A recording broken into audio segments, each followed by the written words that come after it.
Muy buenos días o buenas tardes o buenas noches a mis estimados hermanos. Espero que se encuentren muy bien. Les bendigo un montón. Les habla su hermano Luis Luker y estamos aquí, gracias a Dios, en una lección más. En este caso vamos a ver la tercera lección, ¿verdad? De lo que es el curso de homilética 1.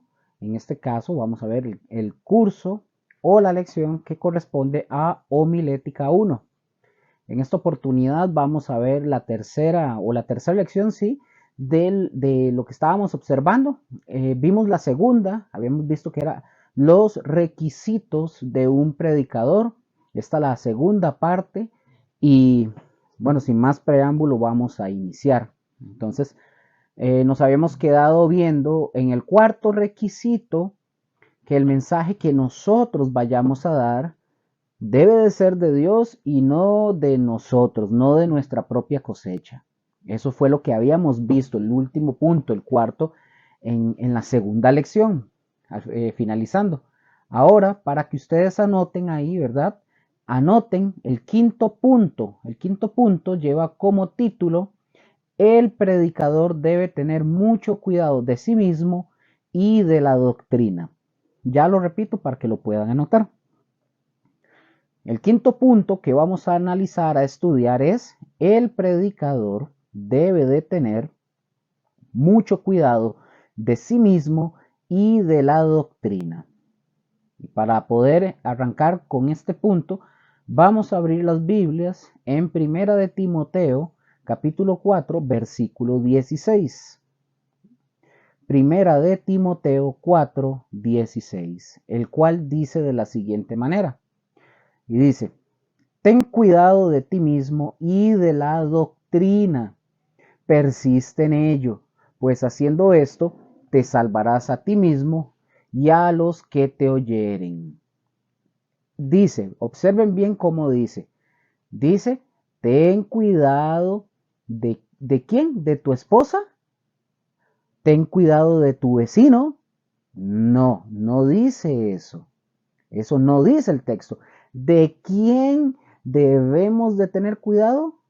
De nosotros mismos. Y ojo con esto, con este versículo no hay pretexto alguno para que ustedes o yo o para que un predicador venga y diga: yo estoy en esta situación por culpa de fulanito o por culpa de las ovejas.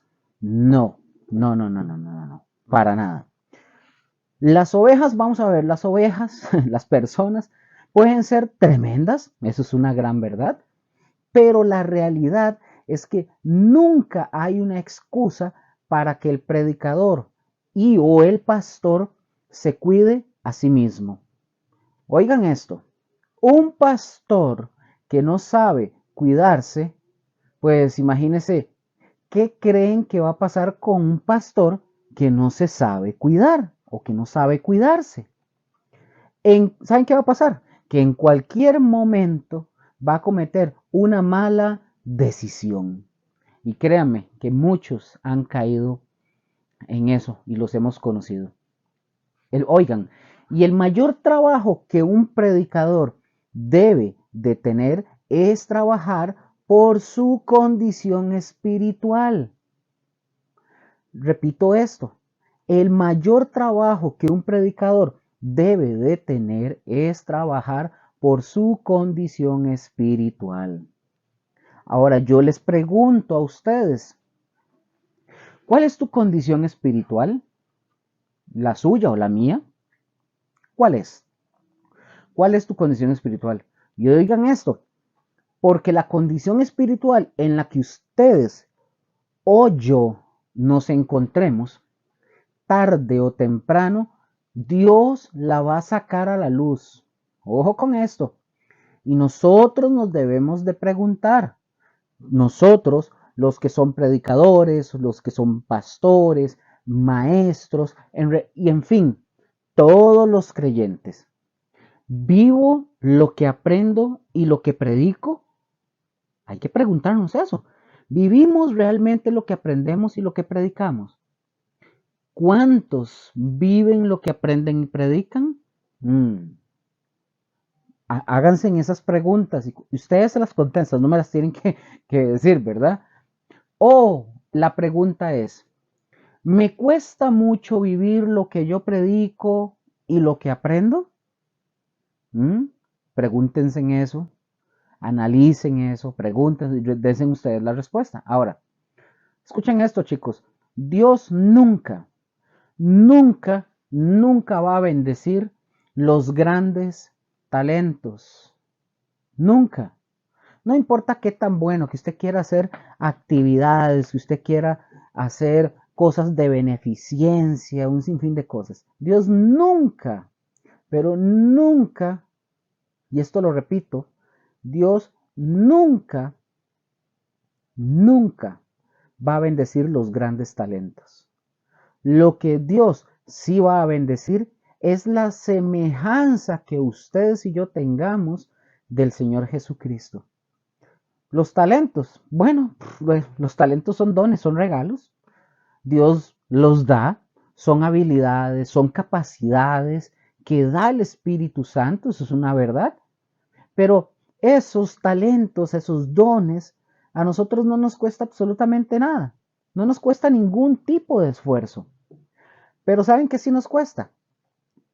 Lo que sí nos cuesta es el carácter adquirido de Jesús. Y sí, sí hay que pagar un precio. ¿Cuál es el precio que hay que pagar para poder adquirir la semejanza a Jesús? Simple y sencillo, la cruz, morir a uno mismo. Y eso, oigan esto, y eso no cualquiera, no cualquiera lo hace. Y a veces no estamos dispuestos a eso. Pero sí tenemos que aprender, si queremos ser buenos predicadores, tenemos que aprender eso. Voy a mencionarles aquí dos frases que dicen y son bastante interesantes. Y ya les voy a decir qué más hay por acá. Ok.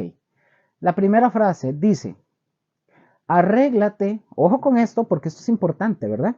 Dice, arréglate primero tú y después adorna a tu hermano. Esa es una primera frase.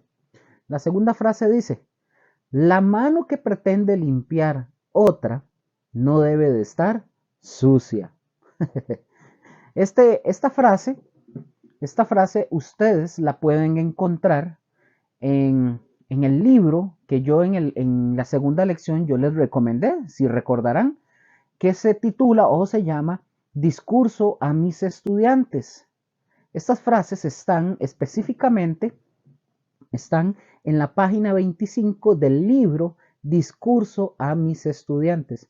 En la descripción de YouTube abajo, yo voy a dejar el link para que puedan accesar al libro, lo puedan descargar y también a quien lo tenga bien, pues lo puede estudiar, lo puede leer.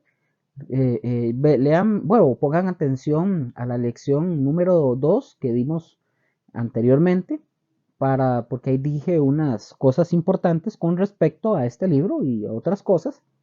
Pero el libro se llama Discurso a mis estudiantes, es de Charles Spurgeon. Está en la página 25. Discurso a mis estudiantes. Y en este libro el primer tema que trata ahí es porque él va a hablar, bueno, en este libro él va a hablar a los estudiantes, a estos estudiantes que querían llegar a ser predicadores. Y él les dice, Charles Spurgeon, él les dice en el primer tema, ahí está, ustedes lo van a encontrar, se llama, el primer tema, entrando al libro, se llama La vigilancia que el ministro debe de tener de sí mismo. Así se llama. Y una de sus frases es esta, como lo acabo de leer, la mano que pretende limpiar otra no debe de estar sucia. Oigan, y eso es verdad, porque ¿qué hace un predicador cuando predica? Valga la redundancia. Pues lo que hace es que limpia con la palabra. Se supone que habla si aplica la palabra. Confronta a la gente con su vida, los confronta con sus pecados, etcétera, etcétera. Pero imaginen que ese predicador tiene las manos sucias. Imagínense qué clase de predicación podría llegar a ser esa. Dice otra frase, Esta no aparece en este libro, pero dice esta frase: nadie predica bien a otros si antes no se ha predicado a su propio corazón. Vuelvo a repetir esta porque esta es muy importante. Nadie predica bien a otros si antes no se ha predicado a su propio corazón. Y observen qué importante es eso.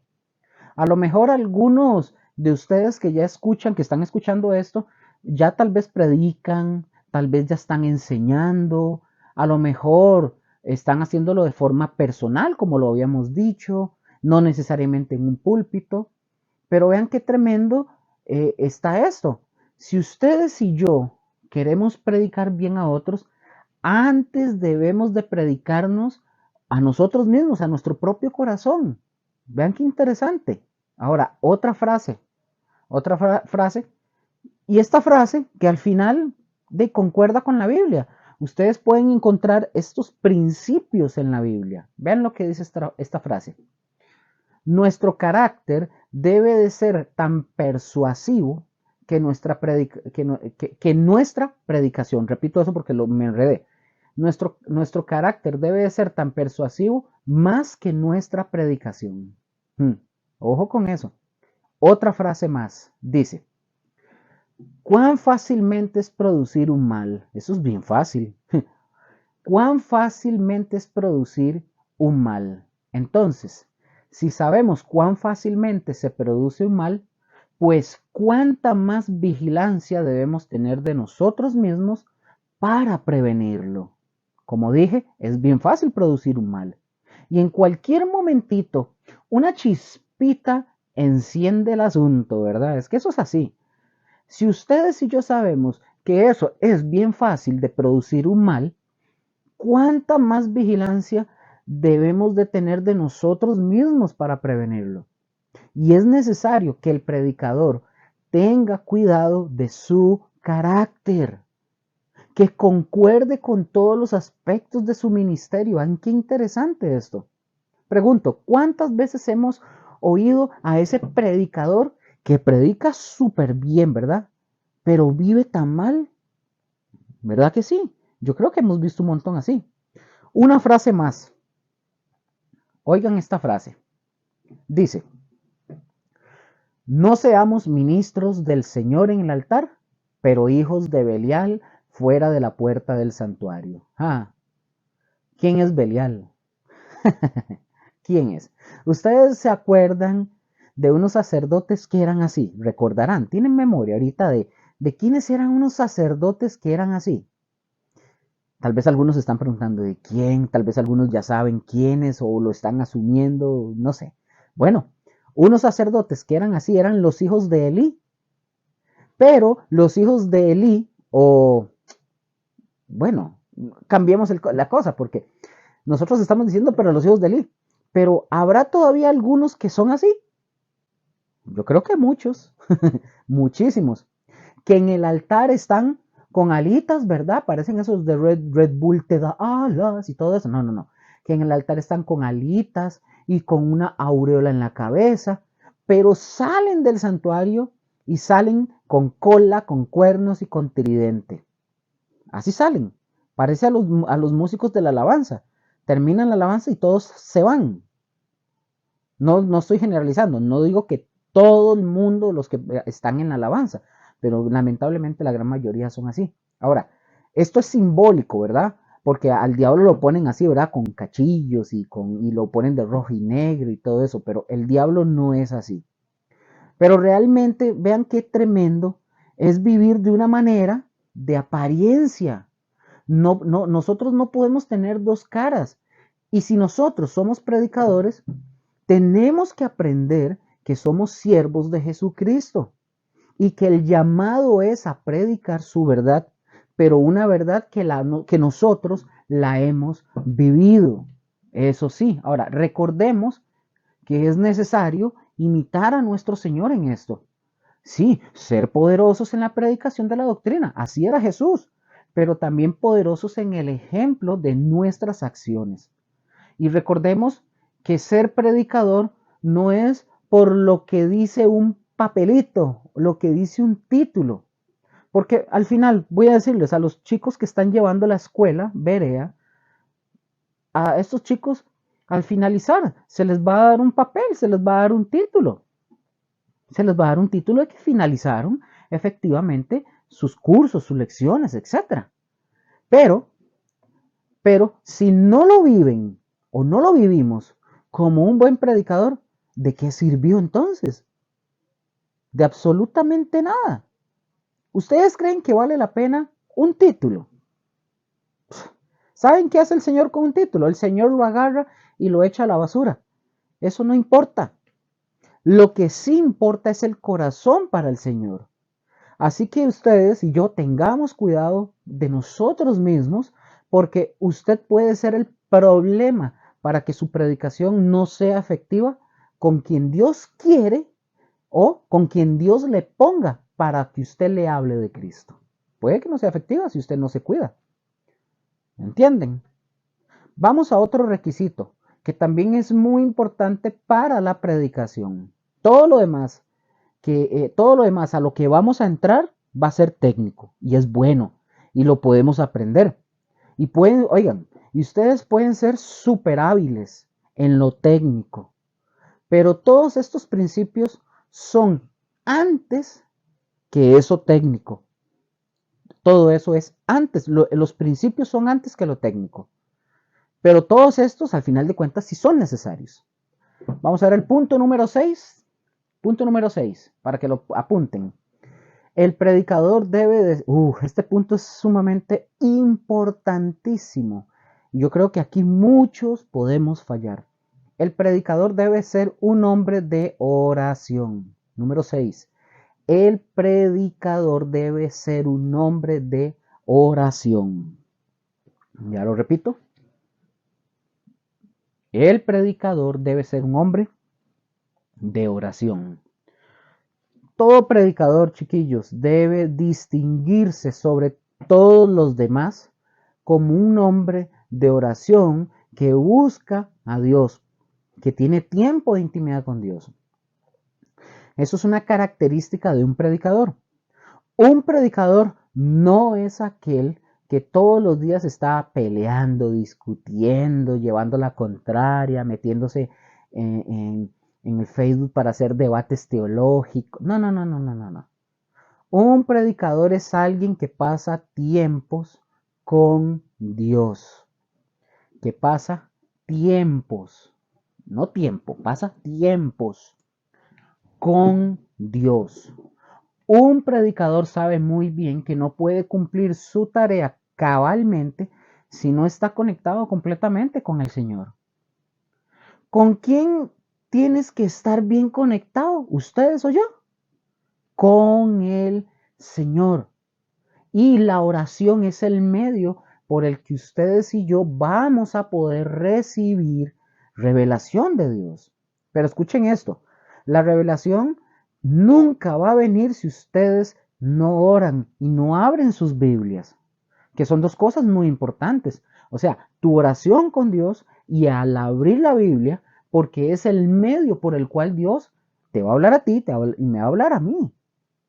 Y nos va a mostrar cosas ocultas, como lo dice Jeremías 33:3.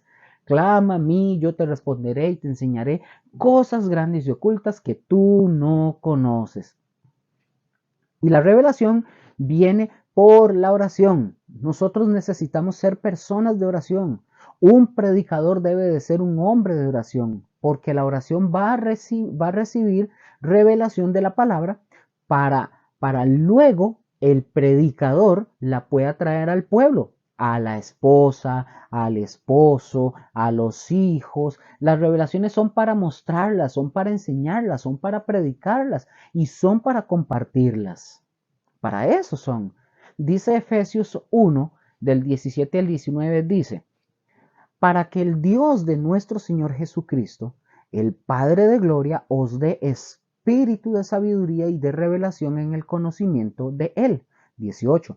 Alumbrando los ojos de vuestro entendimiento para que sepáis cuál es la esperanza a que Él os ha llamado y cuáles las riquezas de la gloria de su herencia en los santos. Ojo, Este es un versículo, un versículo antes, que yo no lo puse.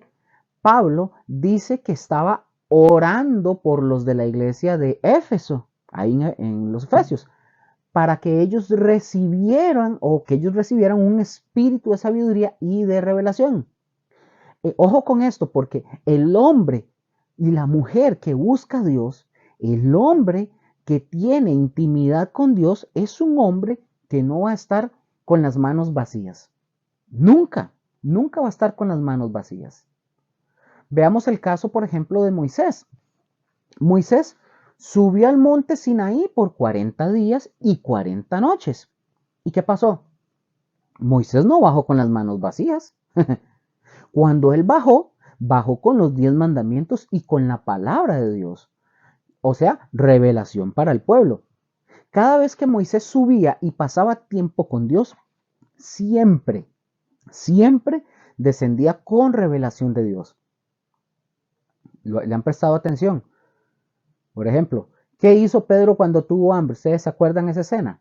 Dice la palabra en Hechos 10 que cuando Pedro tuvo hambre, mientras hacían la comida, Pedro se subió a la azotea. ¿Y qué fue lo que hizo Pedro cuando se subió a la azotea? Se puso a ver Facebook, se puso a tuitear, se puso a mandar mensajes, a ver memes. No, se puso a orar. Y dice la palabra que cuando estaba orando, Dios le mostró revelación a través de una visión como de un lienzo y sobresaliendo como una copa con cuadrúpedos en la copa, y le dijo el Señor a Pedro: Pedro, mata y come. Si ya lo han leído, obviamente se van a acordar. Y, y ojo, y eso para un judío era algo inmundo, era algo contaminado. Para un judío comer esas cosas, para un judío comer esas cosas era algo inmundo, algo sucio. ¿Y qué dijo Pedro? Bueno, Pedro dijo: Señor, jamás he comido cosa inmunda. ¿Y qué le dice Dios? Dios le dijo: no llames inmundo lo que yo he santificado. Y ojo, esa revelación se refería que el mismo Espíritu Santo que descendió sobre de ellos, el mismo mensaje de salvación sería para los gentiles, como había sido para los judíos. ¿Dónde hay revelación? En la presencia de Dios, así de sencillo. ¿Cuántas veces estamos nosotros, por ejemplo, dudosos en algo en nuestra vida? ¿Cuántas veces estamos batallándole con un área en nuestra vida y que no la podemos vencer? ¿Cuántas veces? Pero ustedes saben por qué no la vencemos. ¿Saben por qué no logramos vencerla? Porque no oramos. Nosotros no vamos con Dios. Y no vamos con Dios y no recibimos de Dios revelación y fuerza para aquella situación en nuestra vida, o una respuesta para aquello que nosotros necesitamos. Y lo hablo primeramente por uno, ¿verdad? Yo no puedo estarle diciendo a toda la gente: es usted, ¿verdad? No, es para todos nosotros. Dios sí tiene, Dios tiene las respuestas, tiene la sabiduría, tiene sabiduría, revelación, que no se nos olvide. Pregunto, ¿quieren ustedes sabiduría y revelación? ¿Qué hay que hacer? Piénsenlo.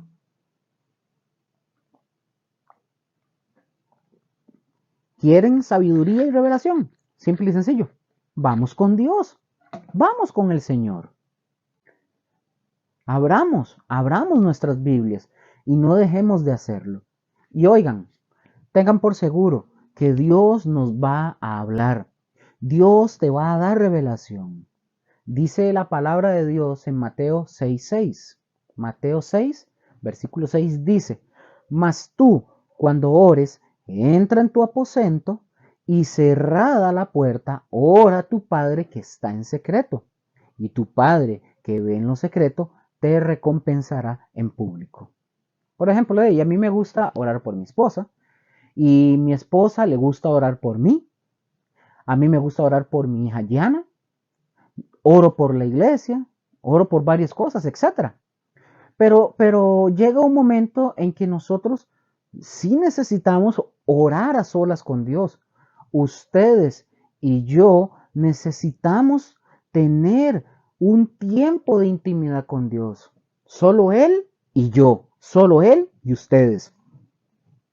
Y a lo mejor Dios tiene algo que exhortarme o tiene que jalarme las orejas, etcétera. Pero sí o sí necesito estar con Él a solas, apartado de todo lo demás. Ustedes pueden decir, yo sí oro, yo oro por esto y oro por aquello, pero ¿oras con Dios? ¿Tienes una relación personal con Dios en intimidad, en privacidad, sin interrupciones? ¿O no? ¿Así pasas tiempos con Dios?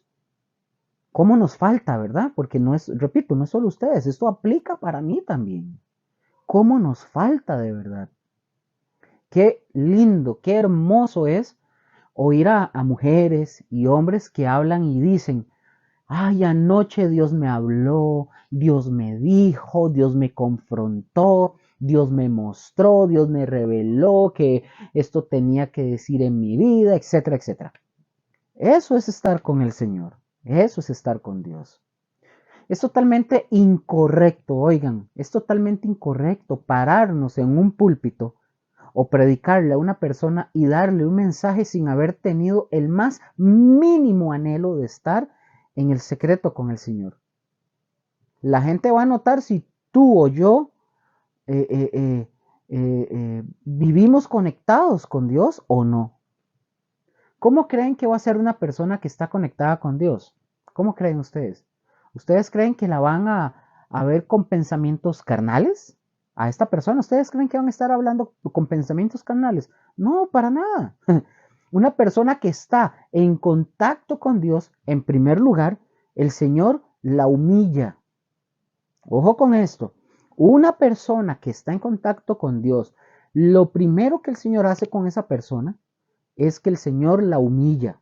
Y en segundo lugar, se siente como decía Pablo, esa persona, se siente como decía Pablo, miserable de mí, miserable se siente de mí. ¿Quién me librará de este cuerpo de muerte? Y escuchen, entre más intimidad tengamos con Dios, es lógico que si nos vamos a sentir más miserables, porque nos sentimos unos viles, unos pecadores, por cosas tan simples y tan sencillas, para estar al lado de un Dios tan santo y tan sublime, ¿no? O sea, es algo increíble. Pero o mejor dicho, cuántos que dicen ser creyentes, hoy por hoy cometen acciones terribles y no les da ni vergüenza, nada de vergüenza tienen así, tienen de frente a Dios y ni pena ni vergüenza les da. Eso es terrible. Pero un día van a dar, todos, van a dar cuenta y vamos a rendir cuentas. Y esto no es como antes, cuando, por ejemplo, los hijos de Aarón, ustedes recordarán los hijos de Aarón que se metieron a la presencia de Dios en el tabernáculo. ¿Y qué hicieron ellos? Ellos ofrecieron fuego extraño. Y recordarán, los que lo leyeron, recordarán qué les pasó inmediatamente a ellos cuando ofrecieron el fuego extraño. Fueron consumidos en ese mismo instante. Y oigan, gracias a Dios, hoy no es así. No somos consumidos inmediatamente, pero sin embargo, estamos perdidos de no estar en una relación como debe de ser. Si tiene que haber un hombre bajo el cielo obligado, escuchen esto, se lo voy a repetir con gusto.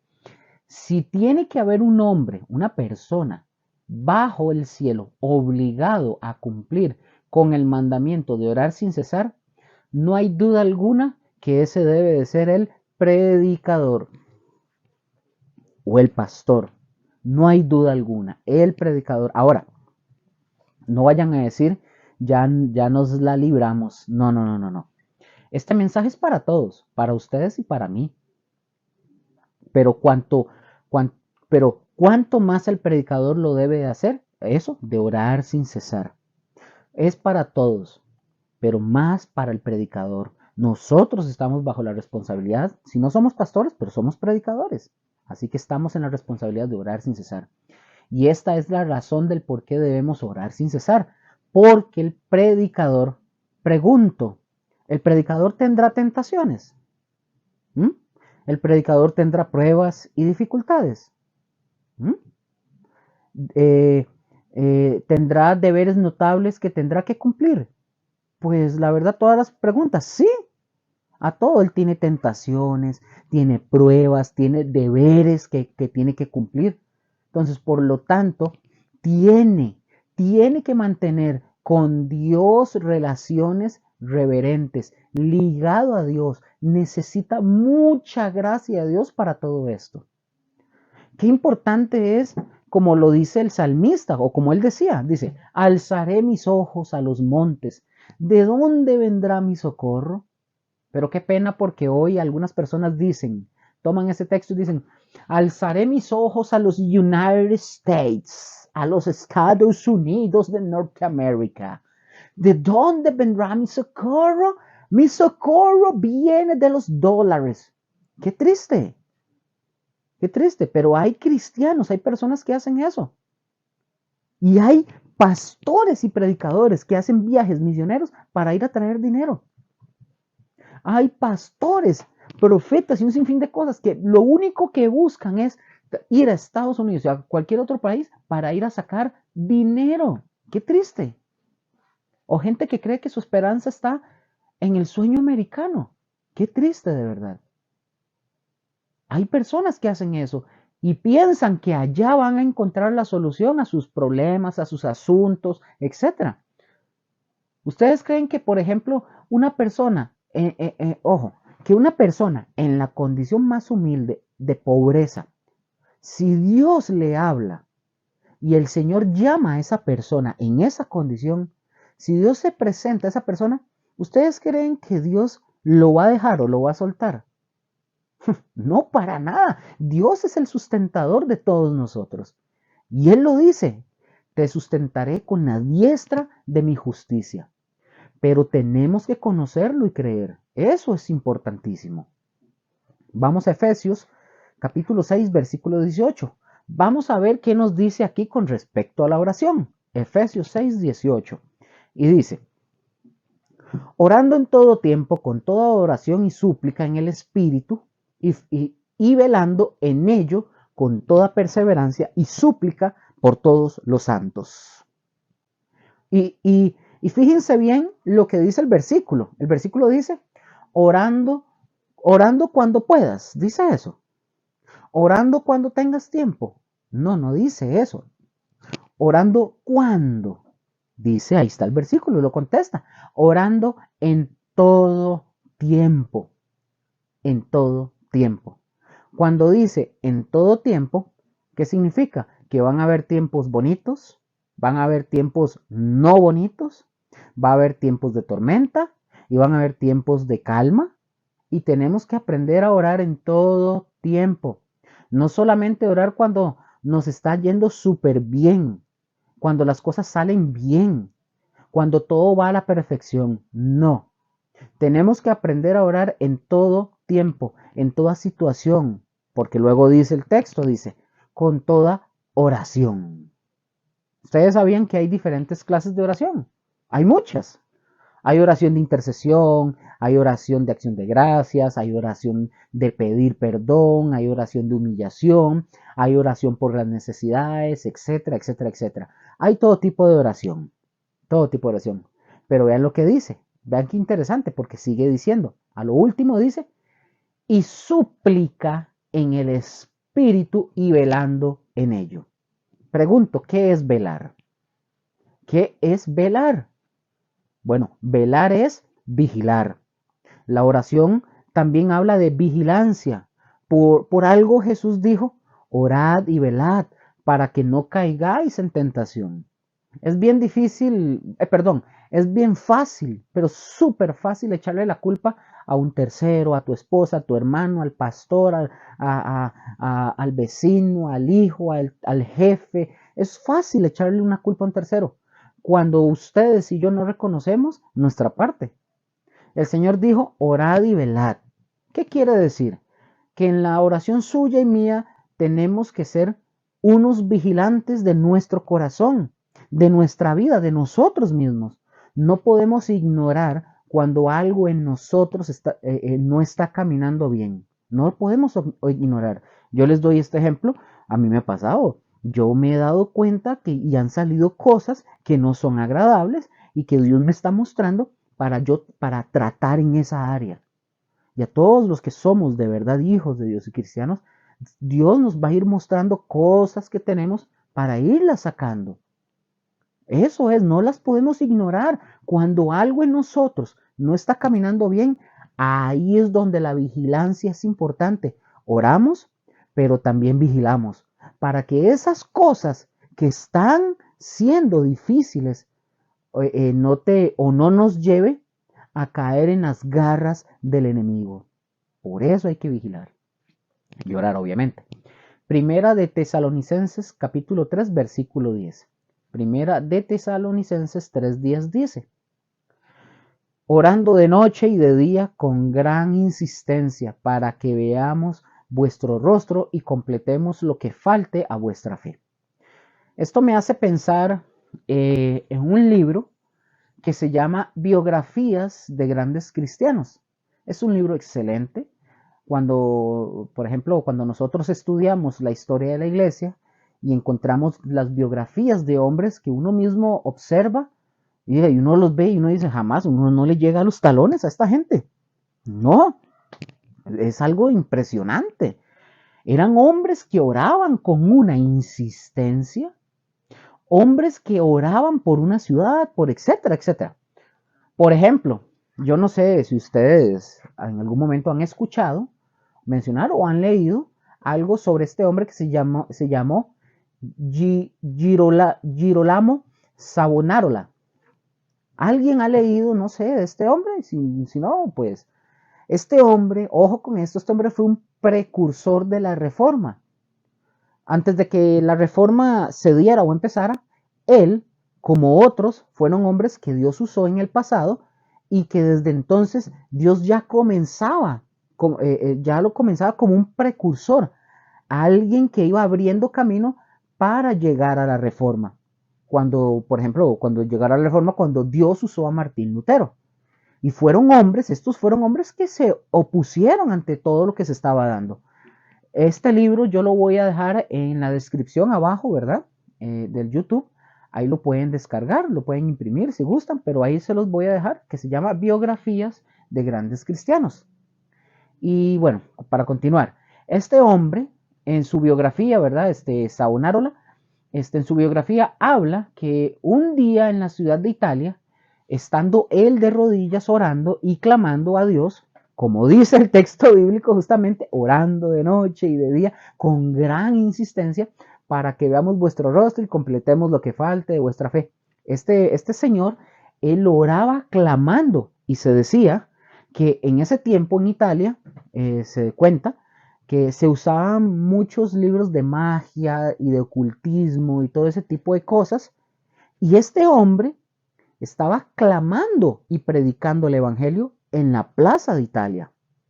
Oigan lo que sucedió, dice la historia, hasta que un día Dios obró y la gente que estaba escuchando el mensaje que este hombre daba, ustedes saben qué hacían las personas, qué empezaron a hacer cuando empezaron a escuchar el mensaje que este hombre estaba dando. Dice la historia que sacaban sus libros de esos de hechicería y todo eso, y cuenta la historia que se llegó a hacer en la plaza, ahí en la plaza de Italia, en la ciudad de Italia, se llegó a hacer una torre de tantos libros de brujería, de hechicería, de ocultismo, y les prendieron fuego, los quemaron como un símbolo de renuncia a su vida para seguir ahora a Dios. Vean qué interesante. Yo hago una pregunta, y ojo, esto es una pregunta en la que nos deberíamos de avergonzar, creo que todos nosotros. Pregunto, ¿cuántos de nosotros, y noten que yo estoy incluido, ¿verdad?, en el paquete, ¿cuántos de nosotros oramos con tanta insistencia por nuestra familia que no conoce a Dios? ¿Mm? ¿Cuántos de nosotros oramos con tanta insistencia por nuestra familia que no conoce todavía al Señor? ¿Cuántos de ustedes de verdad son noches enteras que derraman lágrimas lágrimas por sus familiares, que no conocen al Señor? No tienen que responder esto, obviamente. Queda en su corazón esa semillita, pero ahí está. Pero esto es lo que Dios quiere de un predicador. No es la comodidad, oigan, chicos, no es la comodidad. Los predicadores pueden o podemos caer en comodidad.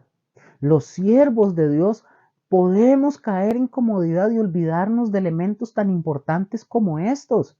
Es importante la oración con gran insistencia. Y no se les olviden estos principios. Son importantes, son básicos y debe quedar muy, pero muy claro. ¿Estamos? Ya dejamos aquí los requisitos que son necesarios para la predicación o para un predicador.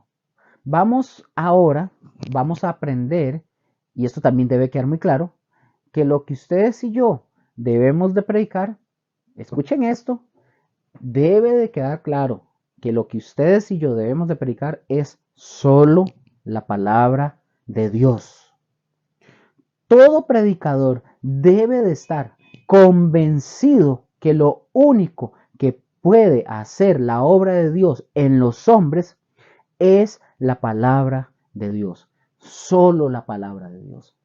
Imaginémonos a todas estas personas, y quiero aclarar, yo no estoy diciendo que esté mal, pero imaginémonos a todas estas personas que se preparan en estudiar psicología, que se preparan en el positivismo, en hablar de éxito a la gente.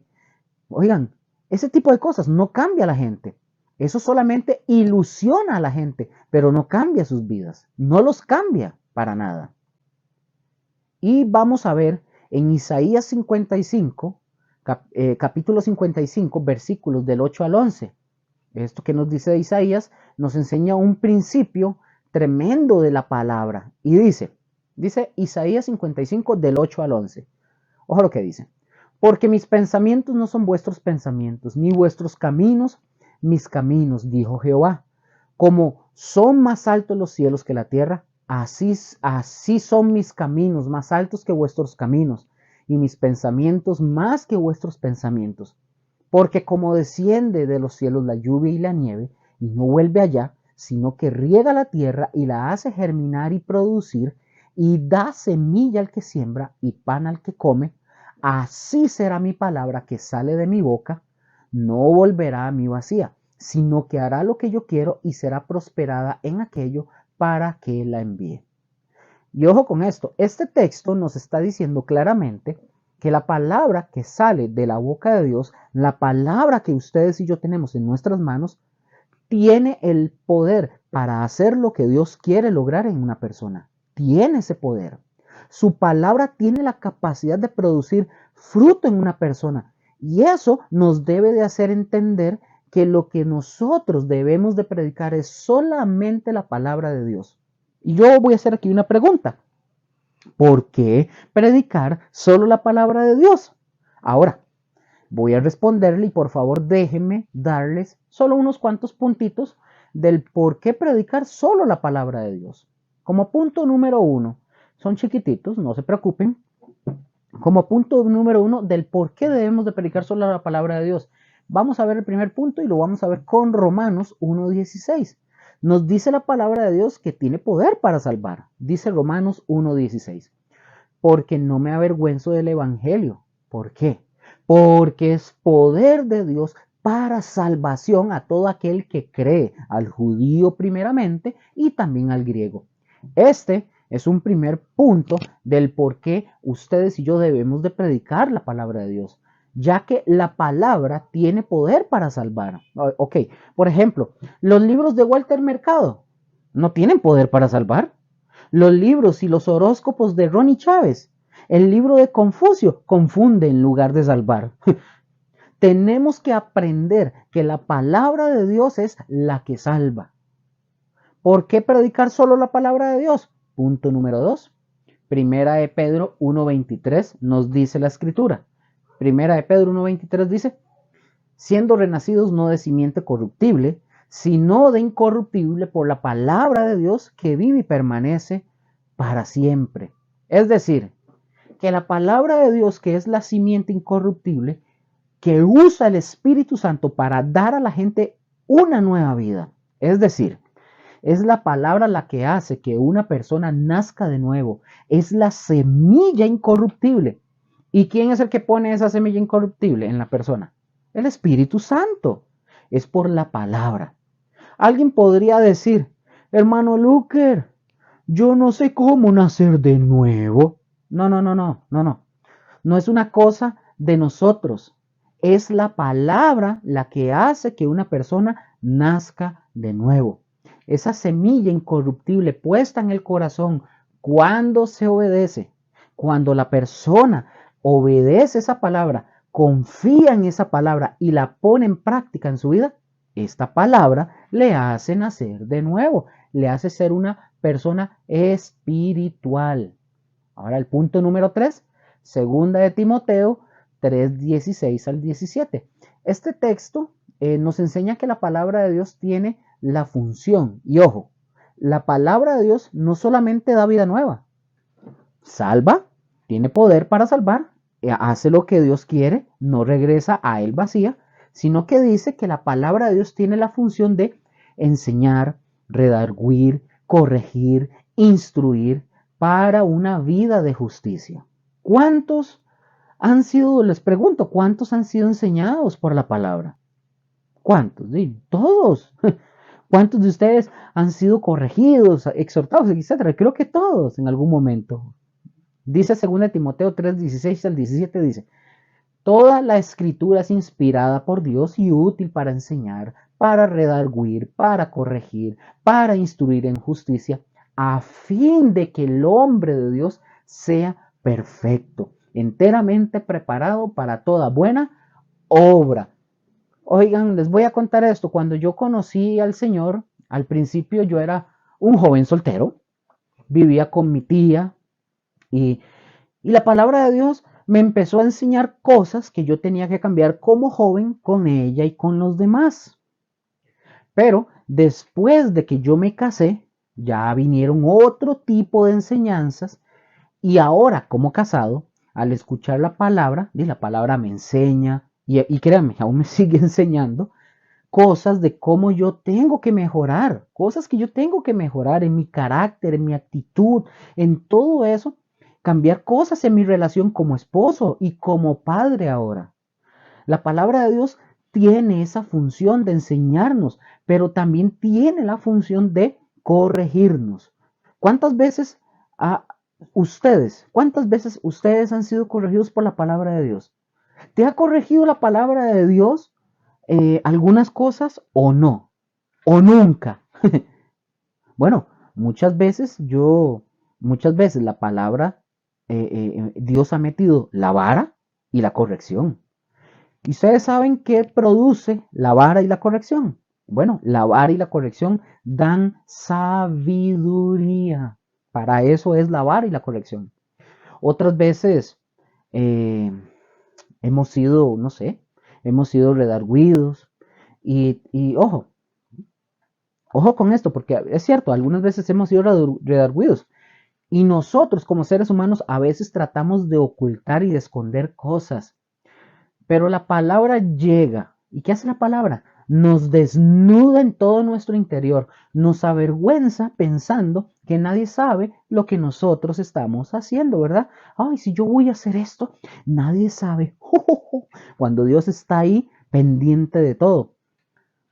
Nadie sabe, ¿verdad? Lo que estamos haciendo, pero Dios sí lo sabe. Dios sí lo sabe. Y Dios envía su palabra para decirnos, yo sí lo sé. Luker, yo sí sé qué piensas.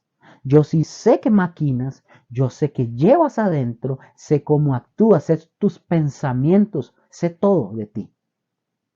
Y ahí está la palabra haciendo esa función. Para que ustedes también lo analicen y lo piensen. Efesios 4, del 12 al 13 dice, Efesios 4, 12 y 13 dice, a fin de perfeccionar a los santos para la obra del ministerio, para la edificación del cuerpo de Cristo, hasta que todos lleguemos a la unidad de la fe y del conocimiento del Hijo de Dios, a un varón perfecto, a la medida de la estatura de la plenitud de Cristo.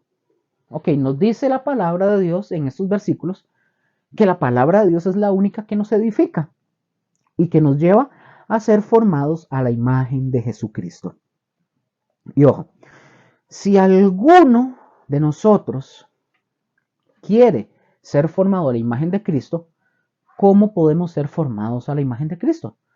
Si yo quiero ser formado a esa imagen, yo tengo que ir a la palabra de Dios. Yo tengo, y ustedes tenemos que beber todo lo que hay en la palabra de Dios y dejar que la palabra de Dios edifique tu vida y mi vida y la vaya formando a la imagen de Cristo.